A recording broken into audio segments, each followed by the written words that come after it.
കൊല്ലവർഷം 1140 കർക്കിടക മാസം തിരുവോണം നക്ഷത്രത്തിൽ ചേമഞ്ചേരി വില്ലേജിൽ എളവനക്കണ്ടി മാധവൻ നായരുടെയും കല്യാണിയമ്മയുടെയും മകനായി ജനിച്ച Elavanakkandi Sivadasan Chemancheri east U P school, Poyilkavu high school എന്നിവിടങ്ങളിലെ സ്കൂൾ വിദ്യാഭ്യാസത്തിനു ശേഷം Meenchanta government arts and science കോളേജിൽ പ്രീ ഡിഗ്രിയും തുടർന്ന് സെൻറ് ജോസഫ് ദേവഗിരിയിൽ 3-ാം വർഷ BSc ബോട്ടണി വിദ്യാർത്ഥിയായിരിക്കെ 1985 ഇന്ത്യൻ എയർഫോഴ്സിൽ ചേർന്നതോടെ ഔദ്യോഗിക ജീവിതം ആരംഭിച്ചു.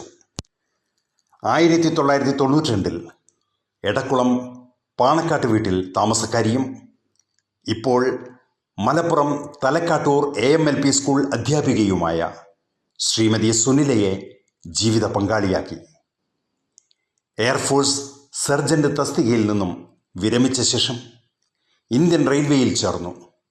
2026 ഏപ്രിൽ 30 ട്രെയിൻ മാനേജർ തസ്തികയിൽ നിന്നും വിരമിക്കുമ്പോൾ 40 വർഷം നീണ്ട കർമ്മനിരതവും സ്തുത്യർഹവുമായ ഔദ്യോഗിക ജീവിതത്തിൽ നിന്നാണ് അഭിമാനപൂർവം പടിയിറങ്ങുന്നത്.